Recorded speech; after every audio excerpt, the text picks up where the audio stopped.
नवरात्रि में घट स्थापना बेहद शुभ होती है। हमारे शास्त्रों में कलश को संपूर्ण देवी देवताओं का निवास स्थान माना गया है।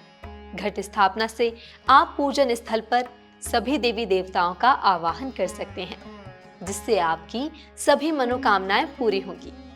इसलिए आज नवरात्रि के शुभ अवसर पर हम आपको घट स्थापना से जुड़े सभी प्रश्नों का उत्तर बताने जा रहे हैं। जय माता दी। दोस्तों, श्री मंदिर पर आपका स्वागत है। आपकी घट स्थापना को आसान और अधिक शुभ बनाने के लिए हम इससे जुड़े सभी महत्वपूर्ण सवालों का जवाब लेकर आए हैं। जैसे कि घट स्थापना का महत्व क्या है, इसके नियम क्या हैं, इस साल घट स्थापना का शुभ मुहूर्त कब से कब तक है, घट स्थापना की सामग्री क्या है और कैसे करें घट स्थापना। इसके अलावा हम आपको यह भी बताएंगे कि किस प्रकार आप घट में पानी को सूखने से बचा सकते हैं। आप वीडियो को अंत तक अवश्य देखें। यह तो हम सभी जानते हैं कि घट स्थापना को बेहद जरूरी और शुभ माना गया है, लेकिन क्या आपको इसके पीछे की वजह पता है? चलिए साथ में जानते हैं कि घट स्थापना इतनी महत्वपूर्ण क्यों होती है। वास्तव में जो घट या कलश है, उसमें सभी देवी देवताओं का आवाहन किया जाता है। इसे 33 कोटियों के देवी देवताओं का निवास स्थान भी माना गया है। देवी देवताओं के अतिरिक्त कलश में चारों वेदों और पवित्र नदियों का भी आवाहन किया जाता है। शास्त्रों में कलश के मुख पर भगवान विष्णु, कंठ पर भगवान शंकर और जड़ यानी कलश के निचले स्थान में ब्रह्मा जी का स्थान बताया गया है। साथ ही कलश के ऊपर जो नारियल रखा जाता है, वह देवी लक्ष्मी का प्रतीक माना जाता है। अगर बात करें घट स्थापना में जौ के पात्र की, तो जौ का भी अपना धार्मिक महत्व है। हिंदू धर्म में इसे धरती पर उपजने वाली पहली फसल माना गया है।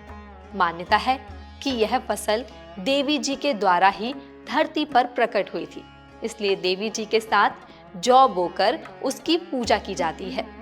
जौ बोने या इसके महत्व से संबंधित वीडियो श्री मंदिर पर उपलब्ध है, आप उसे जरूर देखें।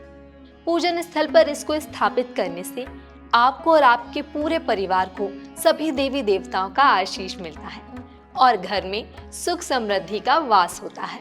इसलिए घट स्थापना को बेहद शुभ एवं लाभदायक माना गया है। आपको बता दें, कुछ लोग नवरात्रि में केवल कलश स्थापना करते हैं और जौ नहीं बोते हैं। घट स्थापना के 2 भाग होते हैं। पहले में एक मिट्टी के पात्र में जौ बोए जाते हैं और दूसरे में कलश स्थापना की जाती है। यह कलश मिट्टी, तांबे या पीतल का हो सकता है। जहां कुछ लोग जौ वाले पात्र के ऊपर ही कलश को स्थापित कर देते हैं, वहीं कुछ लोग कलश और जौ के पात्र को पूजा में अलग अलग रखते हैं। आप दोनों प्रकार से घट स्थापना कर सकते हैं। घट स्थापना का महत्व तो आप लोगों ने जान लिया, लेकिन यह बेहद जरूरी है कि आपको इससे जुड़े नियमों के बारे में पता हो। इस बात को ध्यान में रखते हुए घट स्थापना के नियम को भी जान लेते हैं। दिन के 1/3 हिस्से से पहले घट स्थापना की प्रक्रिया संपन्न कर लेनी चाहिए। इसके अलावा कलश स्थापना के लिए अमृत मुहूर्त को सबसे उत्तम माना गया है।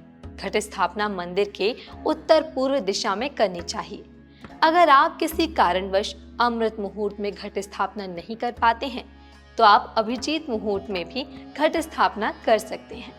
घट स्थापना के लिए शुभ नक्षत्र इस प्रकार हैं: पुष्या, उत्तरा फाल्गुनी, उत्तराषाढ़, उत्तरा भाद्रपद, हस्ता, रेवती, रोहिणी, अश्विनी, मूल श्रवण, धनिष्ठा, पुनर्वसु। अगर हम बात करें घट स्थापना के शुभ मुहूर्त की, तो इस वर्ष 26 सितंबर को सुबह 6:11 से 7:51 तक घट स्थापना का शुभ मुहूर्त होगा और इसकी कुल अवधि 1 घंटे 40 मिनट की होगी, जबकि घट स्थापना का अभिजीत मुहूर्त सुबह 11:48 से दोपहर 12:36 तक रहेगा। चलिए अब वीडियो में आगे बढ़ते हुए घट स्थापना की संपूर्ण सामग्री के बारे में बात करते हैं। मिट्टी का बड़ा कटोरा, छानी हुई उपजाऊ मिट्टी, जौ के दाने, तांबे, मिट्टी या पीतल का कलश, जटा वाला नारियल, लाल चुनरी, मौली, आम के पत्ते या अशोक के पत्ते, रोली, पुष्प, अक्षत से भरा एक पात्र, यज्ञोपवीत या जनेऊ फल, मेवे। अब जानते हैं कलश में डालने की सामग्री। कलश के अंदर डालने के लिए आपको अक्षत, हल्दी, कुमकुम, गंगाजल, शुद्ध जल, सिक्का, दूर्वा, सुपारी, हल्दी की गांठ, मीठा बताशा या मिश्री की आवश्यकता होगी। आपको बता दें, नवरात्रि में अलग अलग दिनों पर आपको जिस भी सामग्री की आवश्यकता होगी, उसकी लिस्ट से जुड़ी हुई सारी जानकारी श्री मंदिर पर उपलब्ध है। आप उसे जरूर देखें। घट स्थापना की सामग्री के बारे में तो हम लोगों ने जान लिया। चलिए बात करते हैं कि किस प्रकार या किस विधि से आपको यह घट स्थापना करनी चाहिए। नवरात्रि में प्रथम दिन स्नान आदि से निवृत्त होकर साफ वस्त्र धारण कर लें। इसके पश्चात पूजा स्थल पर गंगा जल छिड़क कर शुद्धिकरण कर लें। अब पूजा स्थल पर एक चौकी लगाएं और उस पर लाल कपड़ा बिछाएं। चौकी को ईशान कोण यानी उत्तर पूर्व दिशा में स्थापित करें। यह ध्यान रखें, पूजा करने वाले व्यक्ति का मुख पूर्व दिशा में हो। चौकी पर माता की प्रतिमा या फिर चित्र को स्थापित कर लें। आप माता की प्रतिमा को स्थापित करने से पहले उन्हें गंगा जल से स्नान भी करवा सकते हैं और उनका श्रृंगार करने के बाद उन्हें चौकी पर विराजमान कर सकते हैं। अब चौकी पर माता की प्रतिमा के बाएं ओर अक्षत का अष्टदल बनाएं। अष्टदल बनाने के लिए कुछ अक्षत रखें और उसके बीच से शुरू करते हुए बाहर की तरफ 9 कोने बनाएं। इसके ऊपर ही घट स्थापना की जाएगी। अब आपको आचमन करना है। उसके लिए आप बाएं हाथ में जल लें और दाएं हाथ में डालें। इस प्रकार दोनों हाथों को शुद्ध करें। फिर आचमन मंत्र यानी ओम केशवाय नमः, ओम नारायणाय नमः, ओम माधवाय नमः, ओम ऋषिकेशाय नमः का उच्चारण करते हुए 3 बार जल ग्रहण करें। इसके बाद पुनः हाथ धो लें।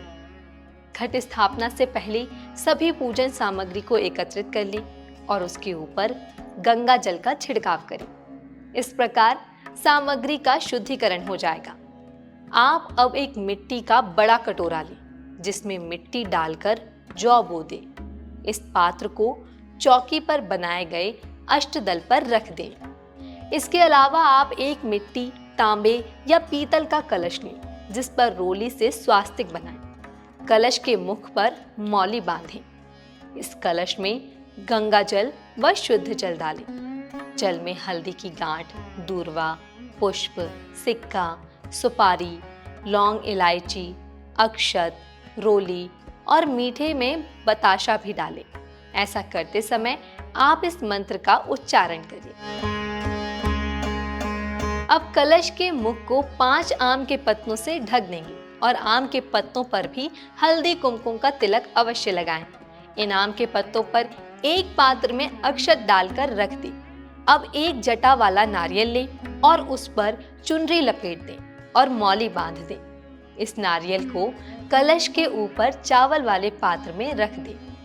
अंत में इस कलश को जिस मिट्टी के पात्र में जौ बोए थे उसके ऊपर रख दें।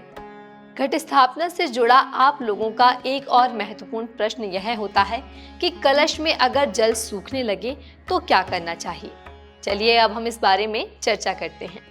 सबसे पहले तो आप इस बात पर ध्यान दें कि अगर आप मिट्टी का कलश ला रहे हैं तो उसे पूजा में रखने से पहले 1-2 दिन के लिए पानी में डुबो कर रख लें।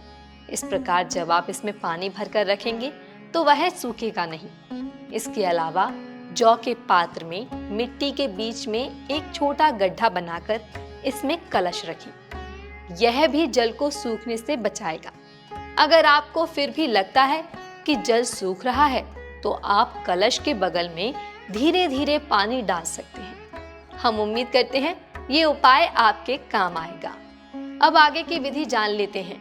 घट स्थापना के बाद आप माता की प्रतिमा के दाएं तरफ अखंड दीपक रखें और उसे प्रज्वलित करें।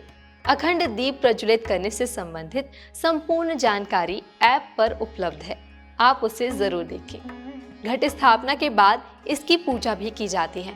आप घट के समक्ष धूप दीप अवश्य दिखाएं और भोग में मेवे और फल अर्पित करें।